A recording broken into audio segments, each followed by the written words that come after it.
a certain comradeship, wasn't there, between the miners? Oh yeah, the miners, it was a brotherhood, the miners. It wasn't called a brotherhood, it came naturally. You didn't have to be a member, you didn't have to pay dues. You know, everybody sort of embraced everybody, at least where I was at Markham Main Colliery. And I soon found out it was the same in all the mines that other miners had told me about. And the village, the mining village, you had the welfare hall.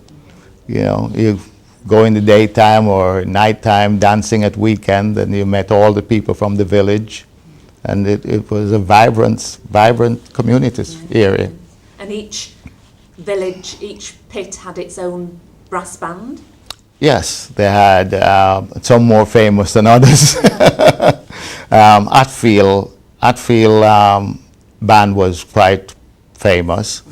Armthorpe was reasonable, but couldn't touch. There was no match for Hatfield, but it was good just the same. Yes. Yeah. Did you go and listen to them? Oh yeah, I used to photograph her because I mean my interest in I had an interest in photography that started when I was 12 years of age. So, you know, it was always something I could do. Just go and take photographs.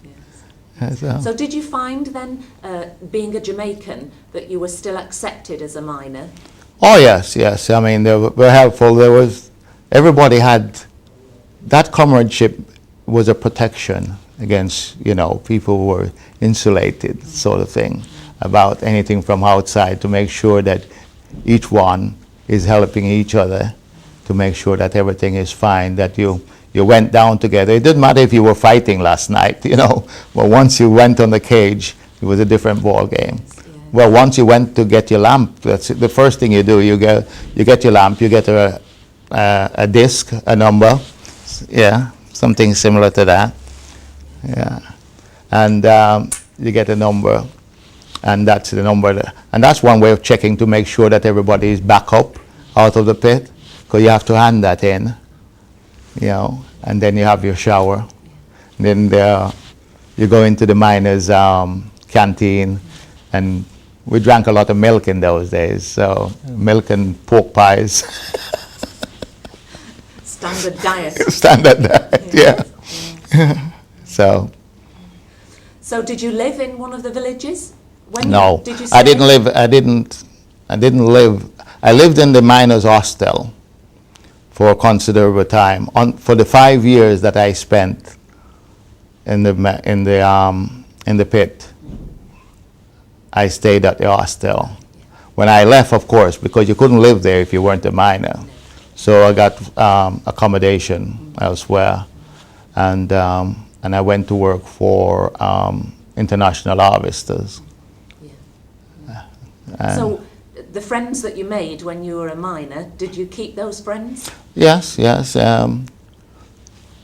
I still occasionally bump into a couple of them in Armthorpe, because I go to Armthorpe occasionally.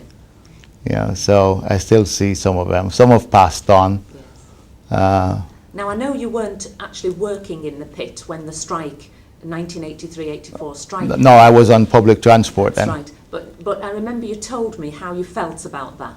Oh yes, I mean, it was awful, a very terrible feeling for me to see how the miners were being treated. You know, regardless of, my feelings in those days is that I was not really a lover of or a supporter of Scargill, but I felt that some of the things he was saying was true. It's just the way he went about doing things.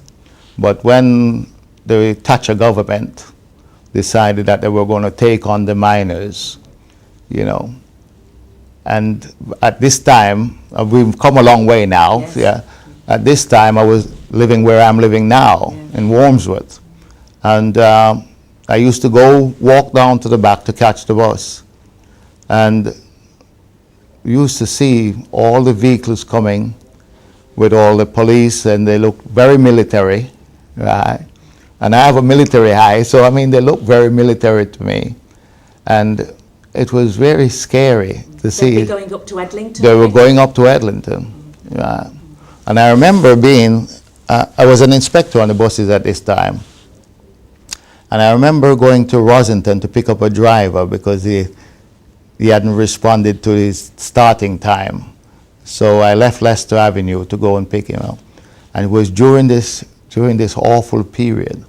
And I got to Rosington, and it was about 5 o'clock, 4 or 5 o'clock in the morning, and there was this sea of troops or police people or whatever, and I couldn't see. You can imagine I had my vehicle light on, and I couldn't see them because all they had was like great spotlights pointing down the road. And one came up to me and asked me what I was doing in that area, so I told him.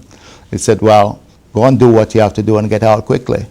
And I thought I was in a war zone. Yes. It's very sad, wasn't It it? was very sad, and it hurt to see. So thank you very much indeed, Audrey. It's been really interesting talking to you again. Okay, it's a pleasure. Thank you.